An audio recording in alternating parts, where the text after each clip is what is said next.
નમસ્કાર ફ્રેન્ડ્સ, સ્વાગત છે તમારું એજ્યુસ્ટેશન ગુજરાતી યુટ્યુબ ચેનલના એક નવા વિડીયોની અંદર.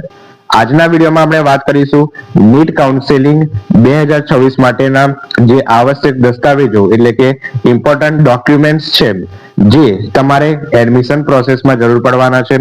આ વિડીયો બનાવવાનો મુખ્ય ઉદ્દેશ એ છે કે આ સમયમાં તમે આ જે બધા નોન ક્રિમિનલ સર્ટિફિકેટ ઓબીસી માટે હોય છે, કાસ્ટ સર્ટિફિકેટ જો કોઈને ના હોય અને બીજા પણ ઘણા ડોક્યુમેન્ટની જરૂર પડવાની છે, બરોબર. તો એ બધાની ચર્ચા આ વિડીયોમાં આપણે કરવાની છે અને બીજું તમારે શું ધ્યાન રાખવાનું છે આ ડોક્યુમેન્ટ રિલેટેડ એની પણ ચર્ચા વિડીયોમાં કરવાના છે. તો ચાલો મિત્રો, વિડીયોની શરૂઆત કરીએ છીએ. આ ચેનલમાં તમને મેડિકલ એડમિશન રિલેટેડ ઘણા તમામ અપડેટ્સ અને માહિતી મળતી રહેશે. તો આ ચેનલને અવશ્ય સબસ્ક્રાઇબ કરો અને તમારા મિત્રો સુધી પણ શેર કરો. ઓકે, તો આપણે પહેલા ટોપિક પર વાત કરીએ તો અહીંયા લખ્યું છે કે એક નાની ભૂલ અને એડમિશન કેન્સલ. ઓકે, તો જો પહેલા તો અહીંયા લખ્યું છે કે એ આ કમિટી છે તેમાં ડોક્યુમેન્ટ વેરિફિકેશન જે છે એ ખૂબ જ કડક હોય છે.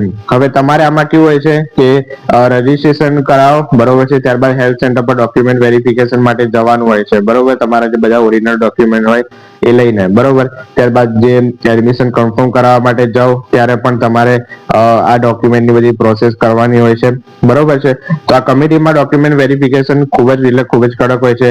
જો સિલી પણ મિસ્ટેક હશે એટલે કે નાનામાં નાની પણ જો તમને મિસ્ટેક હશે તો તમારું ડોક્યુમેન્ટ રદ થઈ શકે છે અને એ ડોક્યુમેન્ટના લીધે તમારું એડમિશન અટકી શકે છે અથવા રદ પણ થઈ શકે છે, બરોબર. એટલે અહીંયા લખ્યું છે કે કોઈ પણ ડોક્યુમેન્ટ ખૂટતું હશે અથવા ખોટું હશે તો એ સીધું એડમિશન રદ થઈ શકે છે. તો હેલ્થ સેન્ટર પર જતા પહેલા આ તમામ ડોક્યુમેન્ટ તૈયાર રાખવાના છે, બરોબર. તો આ પહેલેથી હું તમને ચેતવી દઉં છું કે જેથી તમને ભૂલ ના થાય. ઓકે, તો તમારે બેઝિક ડોક્યુમેન્ટ્સ કયા જોઈશે? તો બેઝિક ડોક્યુમેન્ટ્સમાં આવે છે પહેલા તો નીટ 2026 ની એડમિટ કાર્ડ એટલે કે જેની એડમિટ કાર્ડ રિલીઝ થયું હતું એની પ્રિન્ટ હોવી જોઈએ અને નીટ 2026 નું સ્કોર કાર્ડ એટલે એનું જે રિઝલ્ટ આવે આ બેની પ્રિન્ટ તો તમારી પાસે હોવી જ જરૂરી છે, બરોબર. બીજું કે ધોરણ 10 ની જે માર્કશીટ છે, બરોબર છે, અને જન્મ તારીખની સાબિતી માટે અહીંયા લખ્યું છે ફોર બર્થ ડેટ, બરોબર છે. તો 10મા ની માર્કશીટ, પછી ધોરણ 12મા ની માર્કશીટ, બરોબર છે, એટલે કે ધોરણ 12 નું જે પરિણામ આવ્યું હોય એની માર્કશીટ, ધોરણ 10 અને 12 ની માર્કશીટ એની બધી ઝેરોક્સ પણ આગળ કહું છું, બરોબર છે. બીજું કે સ્કૂલ લિવિંગ સર્ટિફિકેટ, બરોબર છે.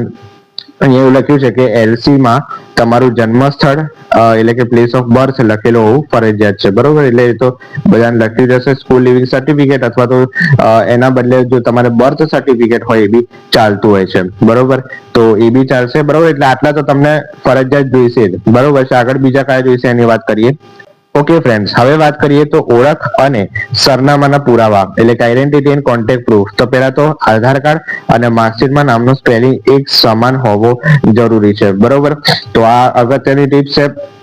તો તમારું જે આધાર કાર્ડ છે, બરોબર છે, અને જે ધોરણ 10 12મા ની માર્કશીટ હોય, લિવિંગ સર્ટિફિકેટ હોય, બરોબર, એ બધામાં તમારે નામ એક સમાન છે કે નહીં એવું ચેક કરી લેવું.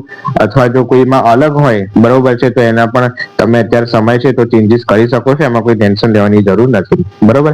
બીજું કે પાસપોર્ટ સાઇઝના ફોટાઓ તો નીટ ફોર્મમાં અપલોડ કર્યા હતા તેવા જ ફોટાઓ વાપરવા, બરોબર છે. તો તમે તાજેતરમાં પડાયેલા હોય, બરોબર છે, જે નીટમાં ફોર્મમાં લગાડ્યો હોય એ જ વાળો ફોટો વાપરો. એની 5 કે 6 જેટલા વધારાના ફોટા કઢાઈ રાખવા, બરોબર છે, આગળ તમારે જરૂર પડશે. તો આધાર કાર્ડ ની ઝેરોક્સ પણ કઢાઈ રાખજો, બરોબર છે, એની પ્રિન્ટ કઢાઈ રાખજો.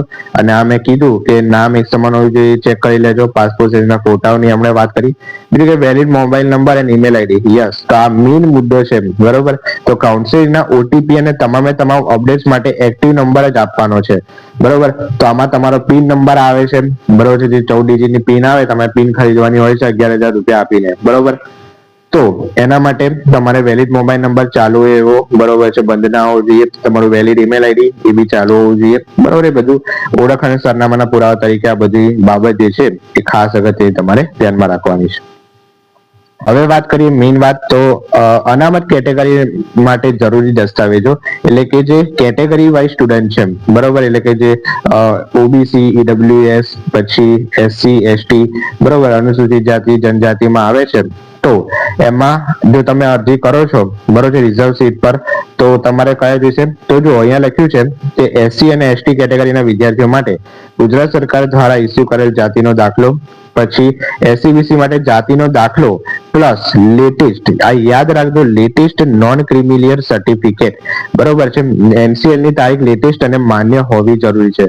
એટલે કે જ્યારે આની એડમિશન પ્રોસેસ ચાલુ થશે ત્યારે બરોબર છે તો આ જે છે એસસીબીસી નું નોન ક્રિમિનલ સર્ટિફિકેટની ડેટ આવશે કે આટલા ડેટ સુધીનું જ હોવું જરૂરી છે બરોબર છે. એટલે આમ તો 2 વર્ષ સુધીનું વેલિડ ગણાય છે બરોબર, પરંતુ જો તમારે એવું હોય કે 2 વર્ષ પૂરા થઈ ગયા હોય બરોબર છે અથવા તો 3 કે 4 વર્ષનું હોય તો તમે અત્યારે લેટેસ્ટ કઢાવી શકો છો બરોબર છે નોન ક્રિમિનલ સર્ટિફિકેટ. એટલે ત્યારે ટાઈમ છે એટલા માટે આ વિડીયો બનાવ્યો છે કે તમને અત્યારે કોઈ ભૂલ ના થાય બરોબર. એટલે જાતિનો દાખલો પણ જોઈશે એટલે કે કાસ્ટ સર્ટિફિકેટ બી જોઈશે અને નોન ક્રિમિલિયર સર્ટિફિકેટ બી જોઈશે બરોબર. અને એસસી એસટી માટે કાસ્ટ સર્ટિફિકેટ જોઈશે, ઈડબ્લ્યુએસ કેટેગરીના વિદ્યાર્થીઓ માટે ઈડબ્લ્યુએસ સર્ટિફિકેટ જોઈએ છે બરોબર. તો ઓબીસી કેટેગરીના વિદ્યાર્થીઓ ખાસ આ અગત્યનું ધ્યાનમાં રાખે. બીજી વાત કરીએ મિત્રો તો ગુજરાત ડોમિસાઇલ અને લોકલ કોટા માટે તો શું તમારો જન્મ ગુજરાતની બહાર થયો છે? જો હા તો ડોમિસાઇલ સર્ટિફિકેટ જે છે એ ફરજિયાત જરૂરી છે બરોબર. તો ડોમિસાઇલ સર્ટિફિકેટ કોના માટે જરૂરી છે? જેમનો જન્મ ગુજરાતની બહાર થયો હોય એમના માટે ડોમિસાઇલ સર્ટિફિકેટ ફરજિયાત છે. માત્ર અમદાવાદ અને સુરતના વિદ્યાર્થીઓ માટે વાત છે તો અમદાવાદ માટે જો લોકલ કોટામાં જે પણ વિદ્યાર્થીઓ એડમિશન લે છે એસએમટી એનએચએલ મ્યુનિસિપલ મેડિકલ કોલેજમાં બરોબર છે તેના ડીનનું સર્ટિફિકેટ, અને સુરતમાં જો લે છે તો એસએમઆઈ એમઈઆર ના ડીનનું સર્ટિફિકેટ હોવું ફરજિયાત છે. તો જે પણ સ્ટુડન્ટ લોકલ કોટાની કોઈ કોલેજમાં એડમિશન લે છે એમના માટે જ છે, બીજા કોઈને કઢાવવાની જરૂર નથી બરોબર. તો ડોમિસાઇલ અને લોકલ કોટાના વિદ્યાર્થીઓ માટે ઇમ્પોર્ટન્ટ. ઓકે, બીજી વાત કરીએ આવકનો દાખલો એટલે કે ઇન્કમ સર્ટિફિકેટ બરોબર છે. હવે ઇન્કમ સર્ટિફિકેટ કોના માટે જરૂર છે પહેલા તો એની વાત કરીએ તો એમવાયએસવાય સ્કોલરશિપ રિસીપ્ટ કાર્ડ બરોબર છે, પછી ટ્યુશન ફી માફી માટે ક્યાંથી કઢાવવાનું હોય છે આવકનો દાખલો તો મામલતદાર અથવા તો ટીડીઓ દ્વારા ઇસ્યુ કરેલ હોવું જોઈએ. ઓકે, તો મામલતદારની કચેરી હોય એમની સાઇન હશે તો તમારો આવકનો દાખલો જે છે એ માન્ય ગણાશે બરોબર છે. માન્યતા શું છે? દાખલો લેટેસ્ટ ફોર્મેટમાં નાણાકીય વર્ષ મુજબ વેલિડ હોવો જરૂરી છે બરોબર.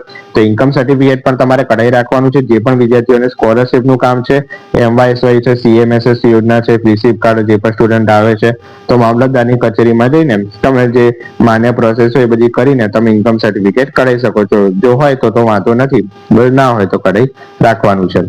તો હવે વાત કરીએ તો તમારે આ જે ડોક્યુમેન્ટ છે એને ફાઇલ કેવી રીતે તૈયાર રાખવાની છે તો પહેલા તો તમામ ઓરિજિનલ જે ડોક્યુમેન્ટ છે ઓકે અહીંયા લખ્યું છે કે તમામ ઓરિજિનલ ડોક્યુમેન્ટની એક મજબૂત ફાઇલ બનાવો. ત્યારબાદ જુઓ હવે જેટલા બી તમારા ઓરિજિનલ ડોક્યુમેન્ટ છે ને એની 4 થી 5 ઝેરોક્સ નો સેટ, 4 થી 5 બરોબર છે. તો જો હેલ્થ સેન્ટર પર જરૂર પડશે એટલા માટે 4 થી 5 ઝેરોક્સ કઢાઈ રાખજો. પાસપોર્ટ સાઇઝના ફોટા બી મેં કીધું કે 5 થી 6 જેટલા કઢાઈ રાખજો, જરૂર પડશે હેલ્થ સેન્ટરમાં બરોબર. ઘણા વિદ્યાર્થીઓ મેં એવા કેસીસ જોયા છે કે હેલ્થ સેન્ટર પર પહોંચી ગયા બાદ ઝેરોક્સ ના હોય પછી ફરી લેવા જવું પડે છે બરોબર છે. એટલામાં ટાઈમ વેસ્ટ થાય છે બરોબર. તો એના માટે આ ઝેરોક્સ ને બધું ઓરિજિનલ ડોક્યુમેન્ટ શાંતિ તૈયાર કરી રાખો. કોઈ વસ્તુ ભૂલી ના જવાય, પેન સાથે રાખો, એ બધું જે છે નાનામાં નાની વસ્તુ તમે ધ્યાનમાં રાખો. અહીંયા તમે જુઓ હવે માસ્ટર ચેકલિસ્ટ તમે જોઈ શકો. પહેલા તો હું એક વાત કરું તો પહેલા તો આનો તમે સ્ક્રીનશોટ લઈ લો બરોબર છે. તો પહેલા તો જુઓ હવે ડોક્યુમેન્ટ રેડી કરો બરોબર તો આ પ્રમાણે કરો. તો પહેલા આટલું આવી ગયું બરોબર છે, એ પ્રમાણે ટીક કરતા જાઓ બરોબર છે. તો આનો સ્ક્રીનશોટ તમારે લઈ લેવાનો છે બરોબર છે, અને આ જ સ્ક્રીનશોટ ના આધારે તમારે તમારા ડોક્યુમેન્ટ છે ગોઠવી લેવાના છે બરોબર છે.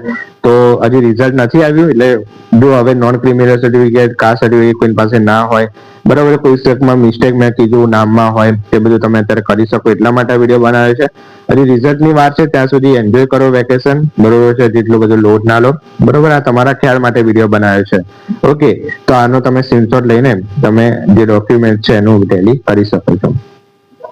તો ફાઇનલ કન્ક્લુઝન આપણા ચેનલ સાથે તમે જોડાઈ શકો છો.